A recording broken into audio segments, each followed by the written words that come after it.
My name is Shannon Sarna. I'm editor of the Nosher. So excited to talk about mustard today with Barry Levenson. We're just going to give it one more minute for everyone to come into the room.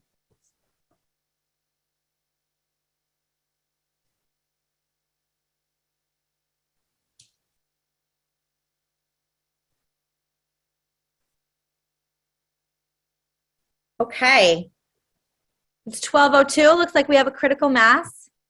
So let's get started. For those who didn't hear my brief intro before, my name is Shannon Sarna. I'm editor of the Nosher here at 70 Faces Media, and so excited to talk about mustard, which is definitely one of my favorite condiments. And we're so excited to welcome Barry Levenson from Wisconsin, who's currently experiencing an ice storm. It's sunny here in New Jersey, however. Barry Levenson is the founder and curator of the National Mustard Museum in Middleton, Wisconsin. He's actually a lawyer by training and currently teaches food law at the University of Wisconsin. He's also author of Habeas Codfish, which is, oh my God, that title is amazing. And I will share the link for his book in the chat. He started collecting mustards in 1986. And then came to open the museum in 1992. And how somebody comes up with the idea to open a mustard museum is just a story I'm excited to hear about. I want to just encourage everybody to hold on to your questions. After Barry presents, you guys will have an opportunity to share those questions. So just sit tight. I know it's hard. Barry, thank you so much for being here and welcome. Take it away. Thank you very much. I'm going to share my screen. So I've got a little presentation, and as Shannon said, we are having a major ice storm here. So I am not at the museum. I am at home. So we're going to see and take it away. Let me see. Let's see. Well, we're going to be. Let's see. Yes, get to know your Jewish mustards. So let me just do this.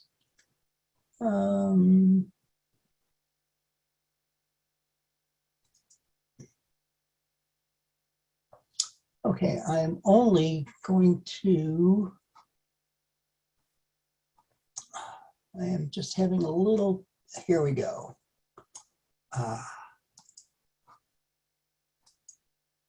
Okay, let's get to know our Jewish mustards. And once again, I am Barry Levenson. I am the founder and curator of the National Mustard Museum in Middleton, Wisconsin. And what is Jewish mustard? Well, first of all, let's back up a little bit.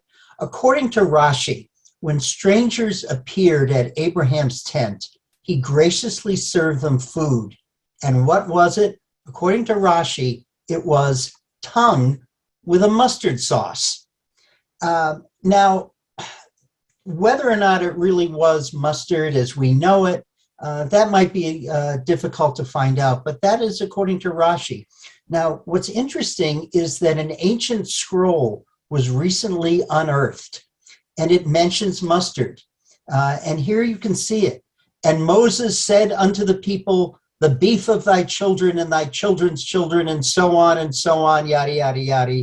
Yea, unto the 1,000th generation shall be corned. And with globs of gleaming mustard they shall gladly consume it. As for mayo, thou shalt not even go there. But eat it not with bread that is white and soft, for such is an abomination. Verily, I will take great delight in thy rye and thy pumpernickel. That's from the book of Second Condiments, of course. But what exactly is Jewish mustard? Well, here you can see this, which is an Israeli mustard. I guess, my Hebrew is okay, but what it says is hardal ematai. I think that's how it's pronounced. Hardal, by the way, is the Hebrew word for mustard. It is also, by the way, the Arabic word for mustard. So we do share something that. It's also the Turkish word for mustard. There you can see tat hardal from Turkey. But here's the question. Does Jewish mustard have to be made in Israel? No. Does it have to be kosher?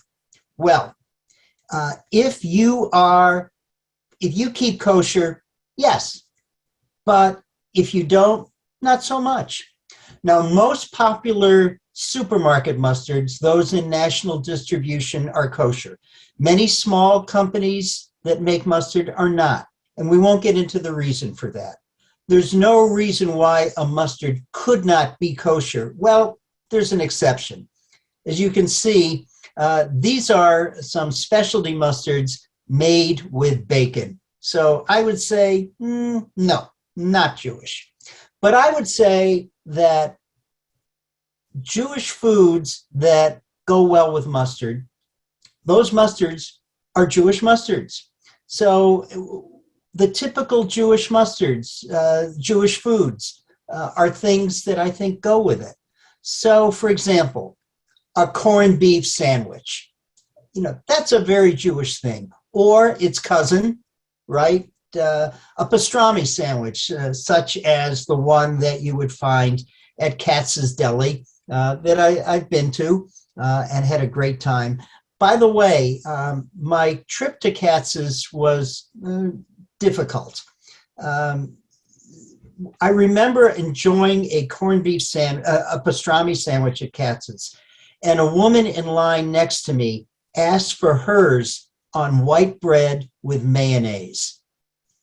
Oi, lady, you don't do that. Not here, not anywhere. That's what I said. Well, she turned away, but I persisted because at the time I was a mustard collector. I said, lady, that is not how it's done. Long story short, she had me arrested for harassing her. And there you see, that's my mugshot, taken because I was arrested and taken into custody by the New York City Condiment Assault Squad. However, at trial, I was acquitted, and the jury convicted her for desecrating a pastrami sandwich. So there.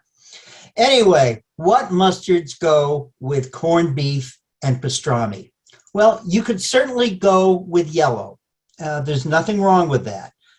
And 3 of the 4 here that you see are certified kosher. The one in the middle, Kelly's Gourmet, despite the name, it is a great mustard that I would put on any deli sandwich. And it's not certified kosher, but I would have that on any deli sandwich. Now, if you like brown mustard, and some people do prefer brown mustard, both of these are kosher. We have Kosciuszko, which is actually made by Plockman's, and Silver Spring Deli, made in Eau Claire, Wisconsin. And that one, by the way, won a Grand Champion Award at the annual Worldwide Mustard Competition, which is held every year at the Mustard Museum. Now, another classic dish, a Jewish dish, would be the knish. Now, my bubby made knishes with meat, but I know that the potato knish is also quite popular. Now, what mustard do I recommend? Not to be too fancy schmancy, but I like a good French Dijon mustard. In fact, I remember having mustard with knishes that my bubby made and gave to my brother to bring over to France, where I was at the time. This was many years ago. And we had knishes with mustard and wine at the Luxembourg Gardens in Paris. Then we also have the quintessential Jewish food, gefilte fish. Now, you can see on the screen a little dab of red. That would, of course, be horseradish, grain, as we called it. However, I like mustard, a good, strong horseradish mustard. And I would use either of these 2. There's Bookbinders, which is a hot horseradish, and my favorite, Ingelhofer Wasabi Horseradish Mustard. You will not miss the regular horseradish if you have these. Then, of course, brisket. And I remember my mother's brisket was always fabulous. It was tender, and mustard is something that you want with it. So, for example, again, from Silver Spring, their beer and brat horseradish mustard, or we also have a zesty grainy mustard that also won a Grand Champion Award. It's made, it's Bogi's, and it is made in a little company in Rock Island, Illinois. It's got a real good kick, and it goes very well with it. Now, kishka. I guess the real problem is, how do I find a kishka in Madison, Wisconsin? I don't.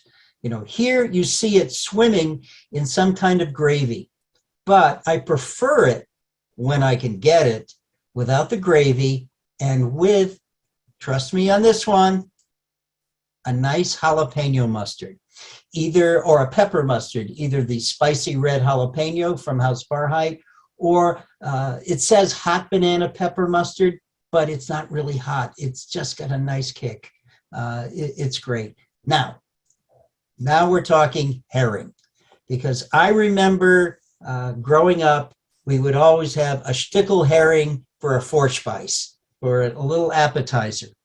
And fish, any kind of a fish goes well with mustard, especially a dill mustard. My mother, for example, always made salmon croquettes. And this is the mustard that my mother, Minnie, loved. Minnie, Oliver Shalom, she was a terrific cook. And salmon croquettes with dill mustard is great. There's Minnie. So say hi to Minnie. And the picture on the left, by the way, is when she was 17 years old. You've got to admit, she was quite the cutie. And whenever I would visit her in Florida in the nursing home, I always had to bring a jar of her favorite dill and garlic mustard. I just had to, because she would bring it down to the dining room whenever they had salmon. So she just loved it. Now, hot dogs and mustard. What do you think? Well, I'm going to let the talking. Hold on. Okay. I'm going to let Dirty Harry do the talking on that one, because in the movie Sudden Impact, a Dirty Harry movie, at the very beginning, he says, nobody puts ketchup on a hot dog. So I'll leave it there. Any mustard probably will do there just fine. What about challah? Now, that's a typical Jewish food. So challah toast. You have some, say, Sunday morning, you want some toast. What would you put on, what mustard would you put on there?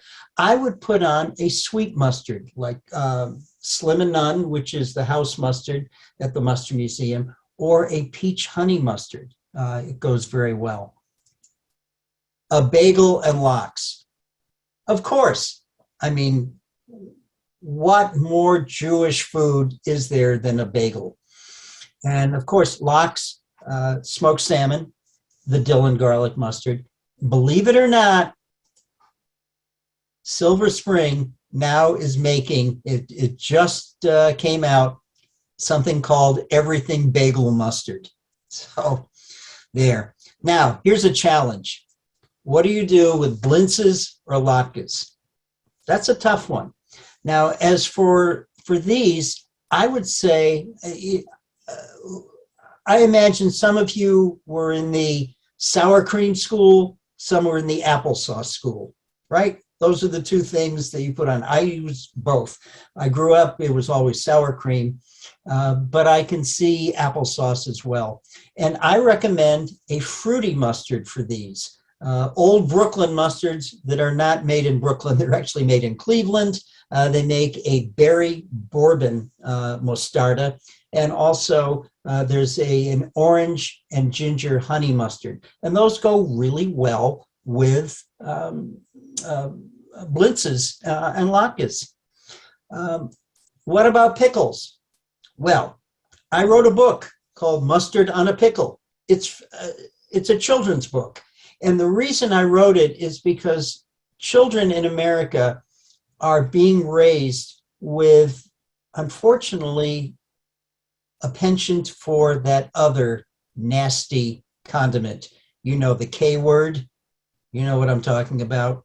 By the way, if you've got grandchildren, you should know that you have a responsibility to make sure that these little kids are growing up the right way with the right condiment. In fact, according to the National Condiment Research Council annual report, ketchup is now the leading cause of childhood stupidity in America. So there you go. That's why I recommend we start young children at an early age reading Mustard on a Pickle. Now, there's a real challenge here. Cheesecake. I remember my brother taking me to Lindy's when he was at Columbia way back when, and we went there for cheesecake. Is there a topping, a mustard topping for cheesecake? The answer is yes, there is. And this is what I love. It's called Dr. Pete's Praline Mustard Glaze, and it is fabulous on cheesecake. It's also really, really good with sweet potatoes. So there, that's just a hint. Now, what about matzah? And specifically, what about matzah on Pesach? Because you probably have heard of something, the doctrine or the whole thing of called kitniot. And kitniot means it's you're not supposed, is my understanding. My understanding is that you're not supposed to have anything that might look like a grain. That as a result, mustard for Ashkenazi Jews, mustard is not kosher for Passover, which is why, and I am supposedly an Ashkenazi Jew, but I convert to Sephardism for Passover, because according to the traditions of Sephardic Jews, it's okay to have kitniot. But as a result, what we have are imitation mustards that people will sometimes use for as a substitute at Passover. Is this a compromise, or is it a what my mother would just say, a shanda, a scandal? Anyway, there's and I know that wherever you are, I hope there is a good deli, but I know there's a great one up in Canada, and that is Kaplansky's Deli. And I know that Zane Kaplansky is joining the Zoom today, and we're going to give Zane a minute or two to talk about his deli. But I'm going to show you as well. That's the inside of the museum, and I hope everyone can visit the Mustard Museum. Your next trip to Wisconsin, or if you're not planning a trip, why not plan a trip? You know, it's called a pilgrimage, right? So, you know, please come here. There's another view of the inside of the museum and the outside of the museum. We have also created a book called The Art of Mustard. And this book, which is available online at mustardmuseum.com, this is not a cookbook. This is a book that really shows what the museum is about, because mustard is an art form as well. Old tins, old mustard pots. Mustard goes back centuries. You know, it's not a condiment come lately. So it's something that I think everyone can enjoy from an artistic point of view. We've got some fine art at the museum as well. And by the way, the museum is a 501c3 nonprofit. It is separate from the gift shop because most museums are. So I'm going to hopefully turn this over, but I'm going to, yeah, that's me. That's my bar mitzvah picture. Yeah. Unbelievable. Zane, I see you're here. Zane, tell me about your deli. Thanks, Barry. I really appreciate it. And thank you for everything you do on behalf of the mustard community. It's you're really a hero to me, and it's a thrill for me to be able to chat and be part of this today. I started making my own mustard in my deli when I first opened in 2008. And so making your own mustard in-house is a tough thing to do, but people rewarded me by stealing the jars. And it was so popular that I decided that, you know what, I got to put it into jars. I got to put a label on it, and I'll try and sell it. And today we do make our own mustard in these proper jars. We are entering the competition as well. And I just want to say very quickly that my Jewish identity has always been a huge part of my journey. On our food truck, we use the phrase, sometimes you have to Jew it up. And to me, the idea of Jewing it up means celebrating Jewish style. It's like do it up, but as a Jewish person, and this is something that is in my heart and in my soul. And I love the fact that the Jewish culture around mustard is one that connects, and it's one that schmears, and it's one that brings people together, and it tells a happy story, and it tells a community story. And I'm just thrilled to be a part of it. And I want to thank you for hosting today and for bringing all these people together. It's wonderful. Zane, I can't wait to see your mustards arriving at the Mustard Museum for the annual Worldwide Mustard Competition. We've been doing this since 1995. By the way, we also have National Mustard Day, first Saturday in August. So if you're looking for an excuse for coming to Wisconsin, it's a great event. Can we just ask a quick question from Zane? What's the process of making your own mustard, and what makes Kaplansky's mustard unique and for the deli, or like what were the elements that you were looking at for your mustard? Sure. So it was actually a chef friend of mine who said to me, you could make your own mustard. And when we first started out, we made our briskets by hand. We made our coleslaw by hand. We made our knishes by hand. And so making the mustard from scratch was a natural next step. Fermenting the mustard seeds, originally we used a beer fermentation process. So we would soak the mustard seeds in beer. We would strain off some of the excess beer after the fermenting. We would add some apple cider vinegar, some roasted garlic, some roasted leeks, some salt, some mustard powder, and then we would grind that up to the consistency that we were looking for. And it really, my food has got strong, bold flavors. I come from a long deli tradition. My great-grandmother, Molly Goodman, owned a deli in Toronto. My great-grandfather, Shneur Zalman Duchman, was a shochet. And so this is really something that's in my blood. And the idea of creating flavors that would be memorable for people was what this was all about. When we first started, all of our sandwiches would be served with mustard. And you'd have to ask for no mustard if you wanted no mustard. And I didn't have the chutzpah of a Walensky's in Montreal who charges extra if you want no mustard, which I think is just exactly the way it should be. I'm developing more chutzpah in my older age, but at the time, you just have to request no mustard. And then you realize at a certain point that mustard is what people want it to be. So we created different flavors for different occasions. We have a classic ballpark, a horseradish, a spicy, and an old-fashioned. My old-fashioned mustard is the closest one to the original mustard that I made back in the deli. And it really has a flavor that marries beautifully with a deli sandwich. Use it as a base for a salad dressing, use it as a marinade as well. I mean, there's a million different things you can do with mustards. I loved Barry's presentation and the ideas that he has for how to employ mustards.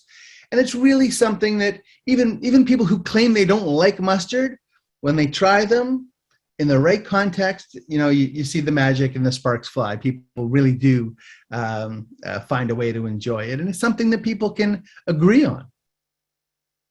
Thanks, Zane. That was really helpful. And I think we had one quick question of where Kaplansky's is in Toronto, right? Yeah, so we're actually in the Pearson International Airport.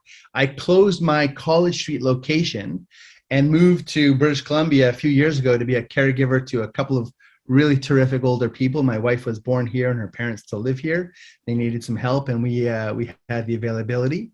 And also to start my own family. My wife is now 8 months pregnant, so I'm on the verge of realizing this dream of being somebody's father. And but the airport restaurant is thriving. We're in Terminal 3, gates D39 and 40.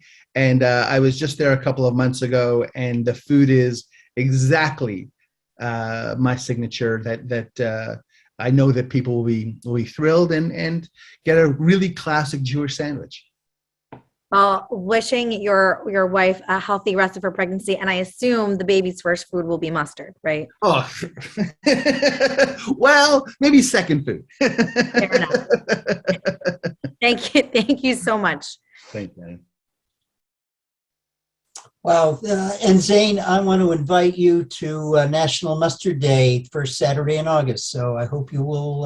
I will do my best to be there. We are en route. Our mustard is en route to the competition. And Barry, I would like nothing more to come and bring the baby and to celebrate National Mustard Day with you in Wisconsin. That'd be great. Great. So I think there's probably some questions. Shannon, do you have some questions that you've been?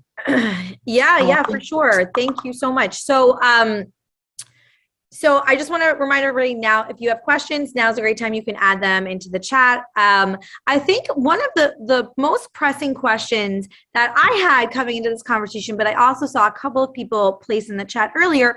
Could you talk a little bit, like, I know that all these Jewish foods pair with mustard, right? Like, love it. I love mustard. I completely agree with all of the assessments on mayo and ketchup.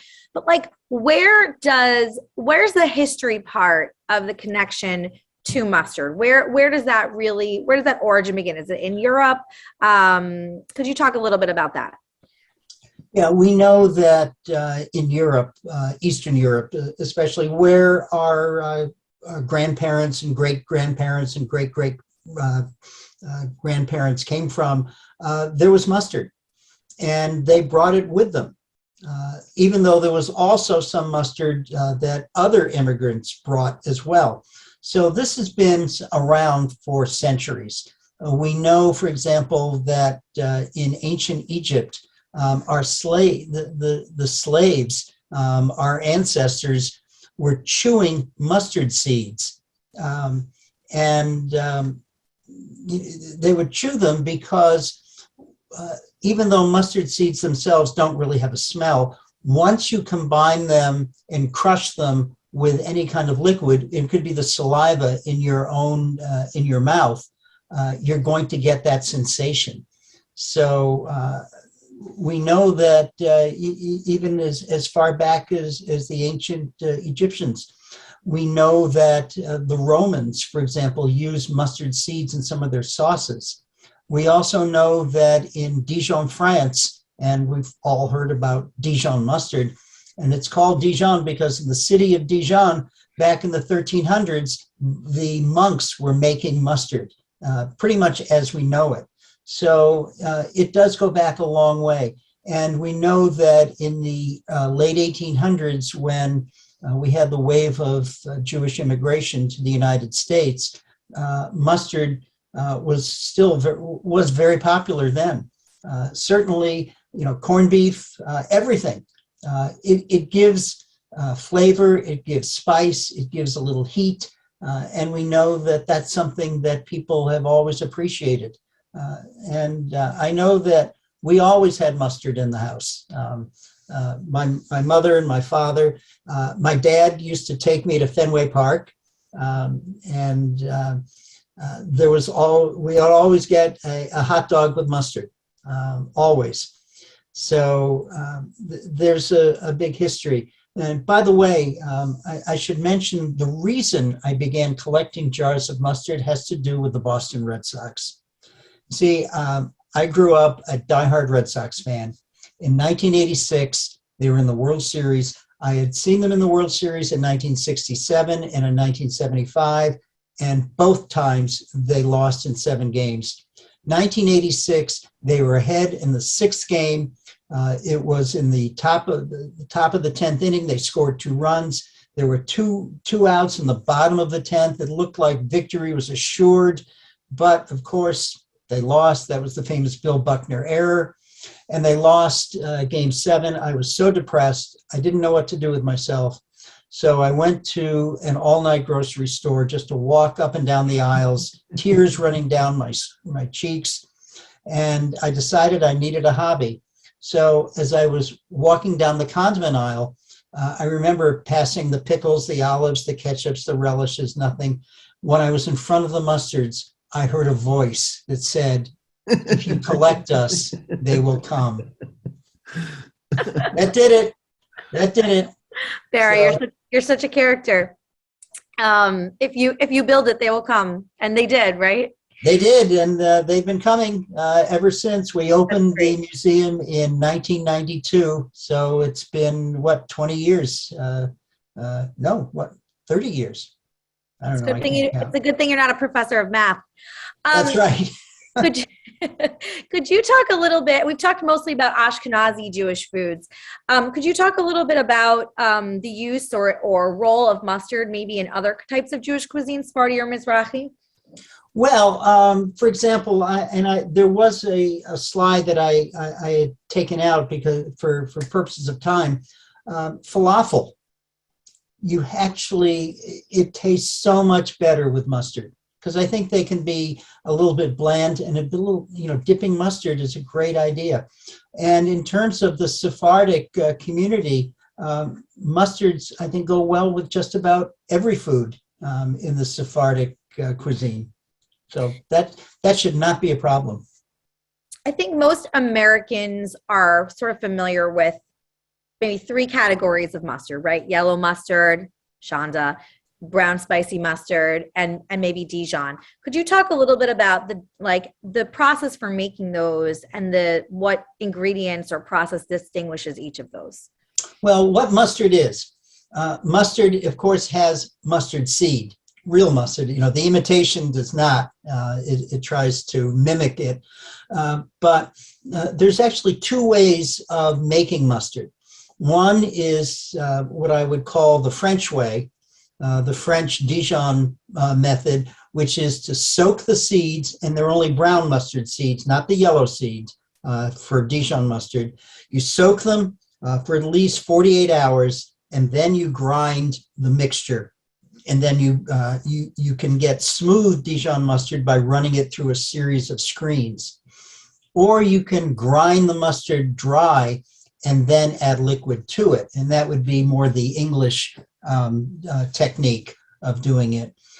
But there are really only 2 kinds of seed that are used, even though mustard seeds have many varieties. But the 2 that are mostly used are the brown seed and the yellow seed. The black seed, yes, it could be used for making Dijon mustard, but it can't be harvested commercially.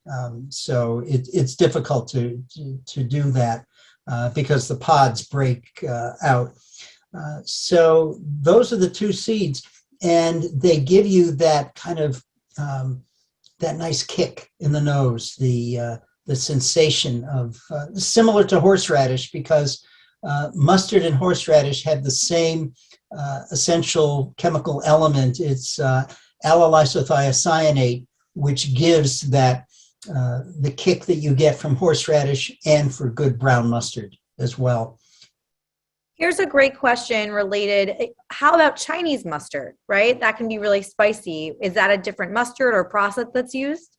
No, well, interesting. In a Chinese restaurant, they'll make it fresh every day, because when it's fresh, after 20 minutes, it's at its peak of heat. And then what they will usually do, a good Chinese restaurant will make it in the morning, and then they will start a new batch the next morning. And if you take mustard powder or mustard flour and combine it just with cold water, and you want cold water, not hot water, you get the spiciest mustard. And what I do is I will add just a little bit, a few drops of sesame oil, just to give it a little extra flavor. So it's something you can make at home. Get Coleman's mustard, Coleman's dry mustard, and Coleman's goes back to the early 1800s. And it's interesting what Jeremiah Coleman said is he made his fortune by what people left on the sides of their plate. But that's how you make it. It's very easy to do. You just mix dry mustard with cold water, let it sit for 20 minutes. And also that was the origin of mustard plasters. Some of you may remember, if older folks like us will remember mustard plasters that were used in medicine before we had aspirin, before we had antibiotics.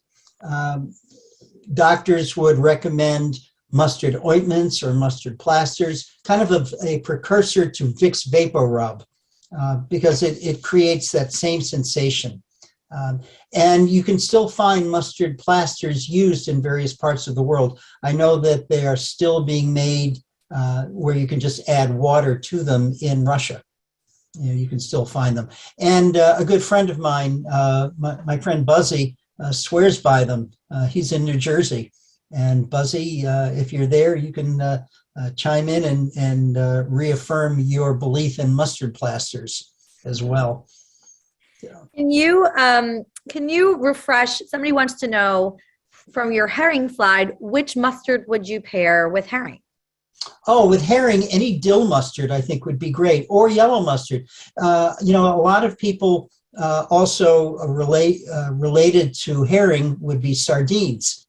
And often you will find sardines packed in a mustard sauce. It's a yellow mustard. Ray's mustard from Eastport, Maine, which goes back over 100 years, was really the provider of the mustard sauce for the sardine packers. So that's, even yellow mustard would go well with herring too, but I think a dill mustard is a great thing for herring. How many mustards are on display at the museum? The official count right now is 6,352. So where do you get all of them, right? Like how did you pull all that together? What's that process? Well, of course, the very first day I began collecting jars of mustard, I think I bought about a dozen or so. And I remember Plockman's was one of them. And Plockman's is still around. They're in Chicago or just outside of Chicago. But we have mustards from all 50 states. We have mustards from more than 80 countries.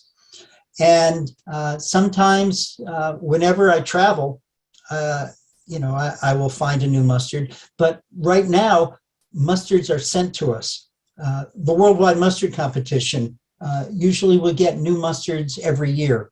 So that's one way. And by the way, in terms of varieties of mustard, there are 17 categories at the Worldwide Mustard Competition. There's honey mustard, there's mild mustards, there's yellow mustard, deli mustards, Dijon mustards, grainy mustards, classic hot mustards, pepper hot mustards, exotic mustards, mustard-based barbecue sauces. There's fruit mustards, herb mustards, horseradish mustards. There's a real variety when it comes to mustard. Unlike ketchup, right? I'm a horseradish and mustard gal personally. So I find it very interesting what you're saying about them sort of being related, because when you make fresh horseradish, it has that similar, like it's at its peak when you freshly make it, and then its potency sort of goes down after that. So I found what you're saying about making mustard sort of having similarities. We had a great question about, for the person who doesn't think they like mustard, what mustard would you recommend to sort of dip their toes in? Well, honey mustards are really easy because, they can be mild, but some of them do have a kick as well. But that's really a great way to start people.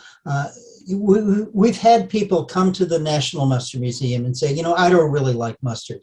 And then we get them tasting. And then they say, oh, wow, this is really good. How about that? I never knew. And I think that is the case with mustard, that you've got to try some. It's also extremely versatile in cooking, basis for sauces, for dressings. And I tried to mention a few things in the slide presentation of different ways of using mustard, not just as a condiment, but as a cooking ingredient. It's quite versatile and it's healthy. That's the other thing about mustard. There are very few calories. There's very little fat. In fact, according to what you'll see on the jar, yellow mustard, I think, is 0 calories because it is so close to 0 that it can be considered as 0. There's a lot of doctors are recommending that patients, who have heart conditions, for example, that they get away from things like mayonnaise, which is loaded with fat, and try mustard. So it's definitely a good thing to be eating, as part of a diet. What's the spiciest mustard that you know of? Well, that's interesting because spicy mustard, because we use the word hot mustard to refer to 2 different flavor sensations. For example, there's horseradish mustard, which goes right up the nose. But then there's also hot peppers, which is something that lingers in the throat. So there are some extremely hot pepper mustards, but there's also some very strong horseradish mustards. So I prefer to use the word strong when it comes to horseradish mustards that are pungent, as opposed to the word hot. Even though, a hot horseradish mustard usually refers to, its ability to really singe the sinuses. So be careful because we do use those 2 terms interchangeably for really different flavor sensations. So we have a bunch of questions about the best way to store mustard. So maybe you could talk a little bit about that. Yeah, mustard does not have to be refrigerated for safety reasons. However, I do recommend that it be refrigerated even before opening, because that will keep the heat. If you're looking for that, the strength of mustard, and again, I shouldn't say the heat, but what I'm talking about is that the bite that you get from mustard. And I think it is best to do that. You could do what I do, just have a separate refrigerator for your mustards. But maybe not everyone is going to do that. But no, I do recommend refrigerating mustards. Dijon mustards, for example, 18 months, and then they're going to start to fade away. But you can extend the active life of it by refrigerating it. I never knew that. So interesting. Can you talk a little bit about the what's it called, the annual or the national mustard competition? Yeah, we've been hosting the worldwide mustard competition since 1995. And it began, I think, with only about 80 mustards being entered from around the world. Now we get about 300. And we've had mustards from Japan, from Sweden, from Ireland, really from all over the world.